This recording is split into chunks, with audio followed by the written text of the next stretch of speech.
하겠습니다. 제가 한 절 읽고 여러분들이 한 절 읽고 같이 교독하도록 하겠습니다.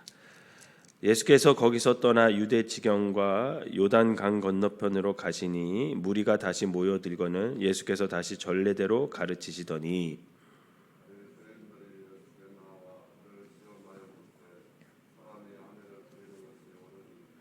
대답하여 이르시되 모세가 어떻게 너희에게 명하였느냐?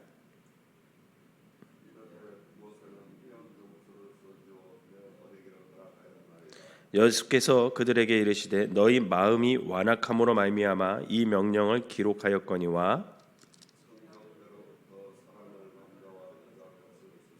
이러므로 사람이 그 부모를 떠나서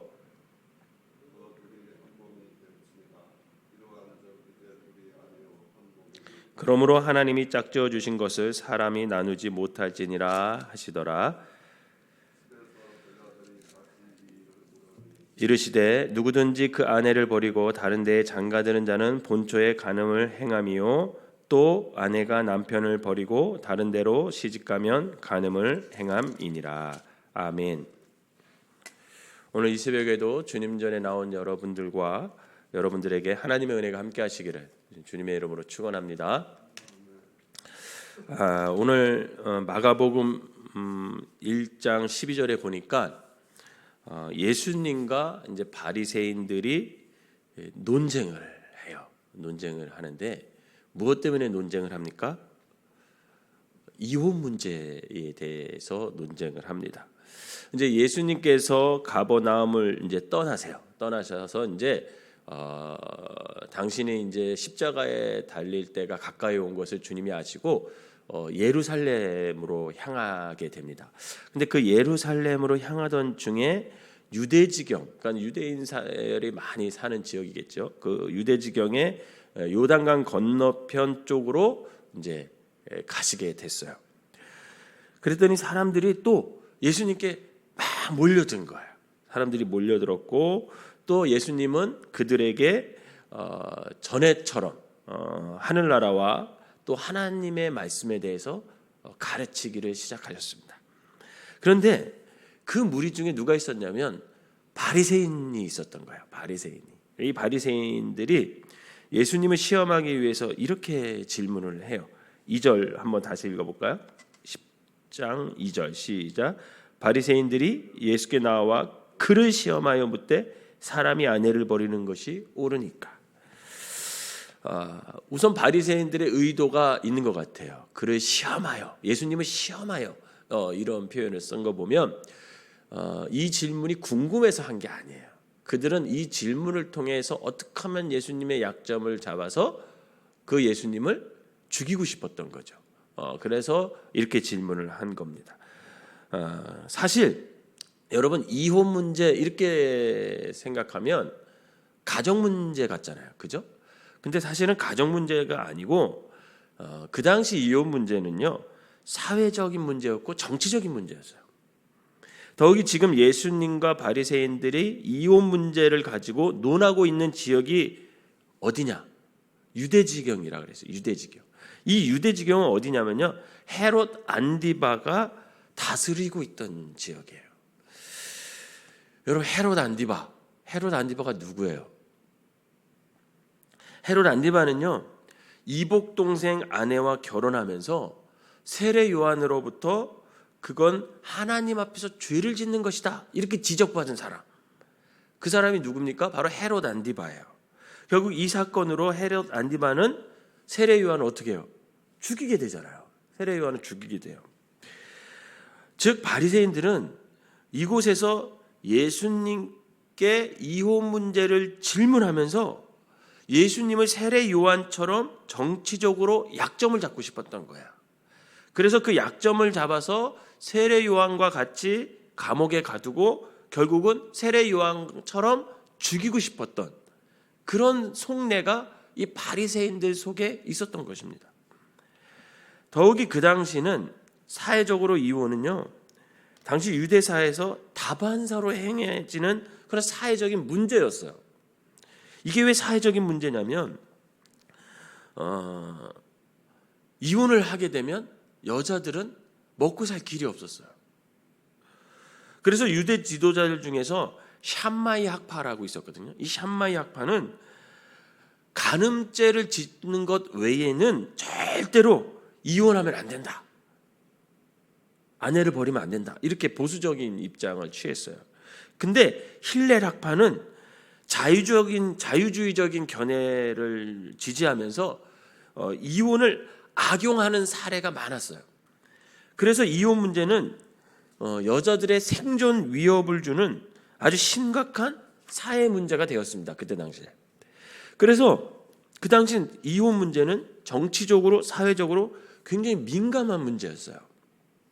자, 이렇게 바리새인들이 유대 지역에서 예수님을 시험하려고 사람이 아내를 버리는 게 옳습니까? 이렇게 질문했더니 예수님께서 다시 그들에게 물어요. 뭐라고 묻습니까? 3절 한번 읽어볼까요? 3절 시작. 대답하여 이르시되 모세가 어떻게 너희에게 명하였느냐? 이렇게 다시 주님께서 바리새인들에게 질문을 하죠. 여러분, 왜 이런 질문을 예수님께서 했을까요? 그때 당시 유대인들은요, 모세의 율법을 목숨같이 소중히 여기며 살아갔어요. 그들의 삶의 모든 규범, 어떤 가치, 행동 방식, 어떤 형식, 이런 것은 모두 모세의 율법에 근거합니다. 그래서 예수님은 모세의 율법에 어떻게 기록되어 있는지 바리새인들에게 물어보는 거예요. 왜? 그들은 모세의 율법만 따라서 하는 사람들이기 때문에. 즉 예수님은 이 질문을 통해서 너희들이 목숨처럼 지키는 그 모세의 율법도 결국은 인간의 완악한 마음 때문에 그렇게 정한 것이지 하나님의 법칙, 그러니까 태초에 하나님께서 생각한 부부관계, 그리고 예수님의 새 언약에서는 모세의 율법도 완전하지 않다라는 것을 말씀하고 싶었던 거예요.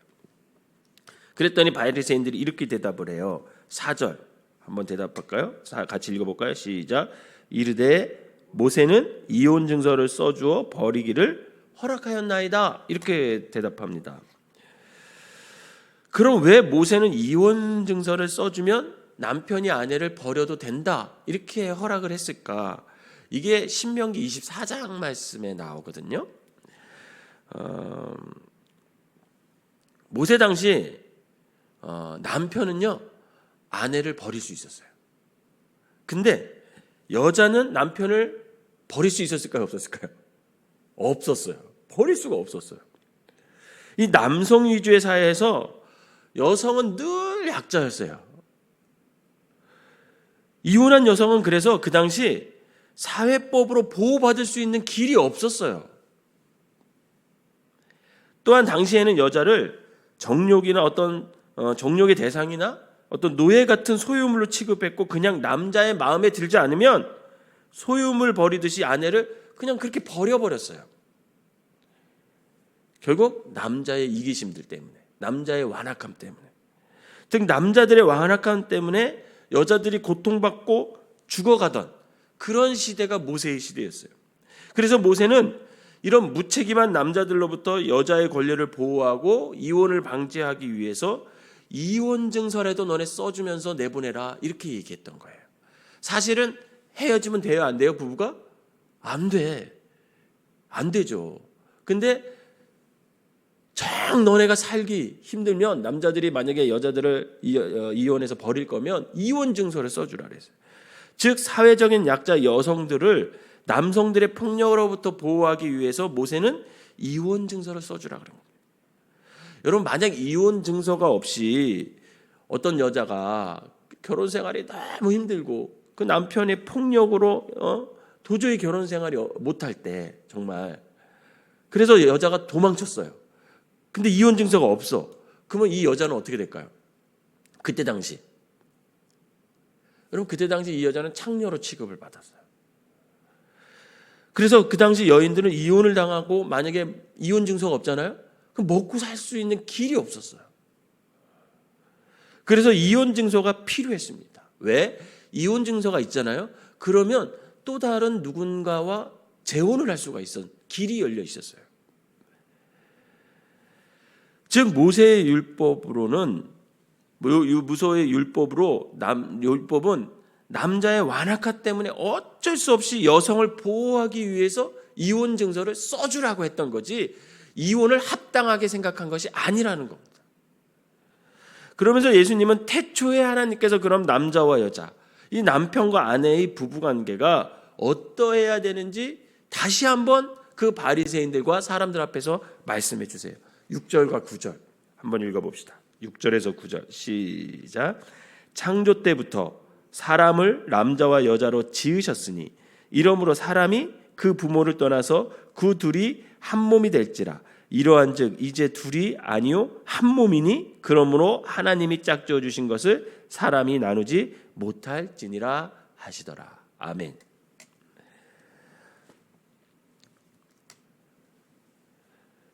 결국 성경은 하나님이 짝지어진 부부를 서로 사람이 나눌 수가 없다, 이렇게 얘기를 합니다. 즉 하나님은, 하나님의 백성들은 하나님이 짝지어진 것을 사람이 나누지 못한다는 거예요. 이것이 하나님이 부부관계에 대한 대원칙이에요. 이거는 변할 수가 없어요. 그러나 부부 사이에 정말 말 못하는 사정으로 함께 살지 못할 때가 있잖아요. 폭력으로 인한 것이라든지 중독이라든지 어떤 말 못한 어떤 그 둘만의 사이에 이유가 있을 거란 말이에요. 도저히 난 못 살겠다. 그래서 신명기 24장 1절에 보면 아내가 뭐라고 기록되어 있냐면, 아내가 수치되는 일을 행하실 때는 이혼 증서를 써주어서 내보내라, 이렇게 말합니다. 그 수치되는 일이 어떤 건지는 모르죠. 그러나 그것이 발견되었을 때는 적어도 이혼 증서는 써주면서 이혼을 해라, 이렇게 하나님께서 말씀하세요. 결국 성경에서 하나님의 말씀은 부부가 되었으면 서로 허물이 있다 해도 서로 덮어주고 함께 사랑하면서 끝까지 사랑하며 살라는 것입니다. 그러나 헤어질 진짜 이유가 있다면 최소한의 이혼 증서를 써주면서 약자, 즉 그때 당시 여자겠죠. 그 여자를 사회에서 살아갈 수 있도록 보호해 주어야 된다, 이렇게 말씀하십니다. 분명한 것은 나의 남편을, 나의 아내를 하나님께서 짝지어 주셨다는 믿음이 있다면 그 믿음을 갖고 서로 돕고 사랑하며 살아가야 한다는 거예요. 왜냐하면 아내는 남편의 일부이고 남편도 아내의 일부이기 때문이에요. 즉 둘은 한 몸이라는 거예요. 한 몸이. 그래서 끝까지 사랑하며 너희들이 함께해야 하는 것이 하나님의 법칙이고 예수님께서 너희들에게 주는 새로운 언약이라는 거예요. 여러분 8절에 한번 보세요. 8절 시작. 그 둘이 한 몸이 될지나 이러한즉 이제 둘이 아니요 한 몸이니. 여기 보면 이제 둘이 아니요 한 몸이라는 거예요. 한 몸.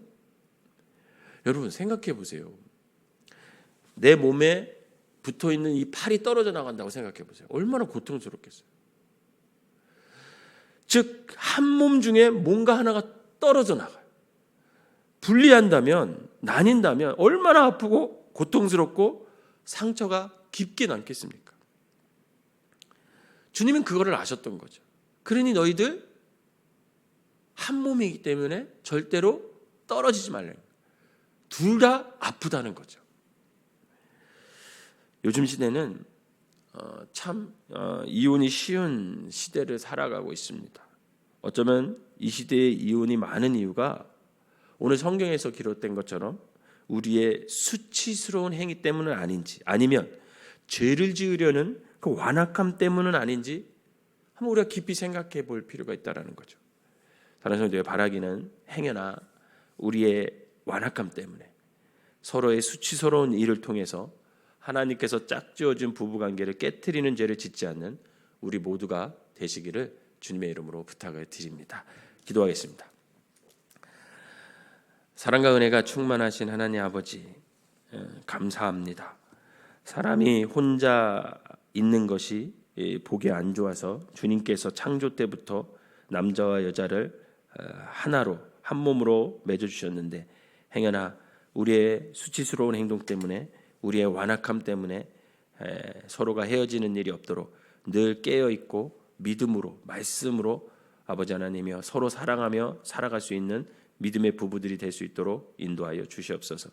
행여나 아버지 하나님, 우리의 죄 때문에, 우리의 완악함 때문에 수치스러운 때문에 헤어진다면 그 가정이 얼마나 상처가 크겠습니까? 하나님 불쌍히 여기시고 서로를, 또 아내와 남편을, 남편은 아내를 서로 불쌍히 여기는 마음을 주셔서 아버지 하나님 서로를 사랑하며 주님께서 짝지어 주신 그 가정을 온전히 지켜낼 수 있는 믿음의 사람들이 될 수 있도록 인도하여 주시옵소서. 오늘은 거룩한 주일입니다. 하나님께서 우리 생명나무교회 모든 성도들을, 온라인으로 예배를 드리는 성도들이든 대면 예배로 예배를 드리는 성도들이든, 그리고 또 이 땅 대한민국에서 드리는 모든 예배를 주님께서 받아주셔서 아버지 하나님 이 예배를 통해 하나님을 영화롭게 하는 한국교회가 될 수 있도록 인도하여 주시고, 예배당을 찾는 모든 사람들이 참된 그리스도인으로 살아내서 아버지 다시금 이 땅에 부흥의 불길이 다시금 일어날 수 있도록 하나님 축복하여 주시옵소서. 먼저는 모든 예배에 회개가 있게 하여 주시고, 아버지 하나님께 집중하여서 신령과 진정으로 하나님께 예배를 올려드리는 귀한 예배들이 될 수 있도록 축복하여 주시옵소서. 예수님의 이름으로 기도하옵나이다. 아멘.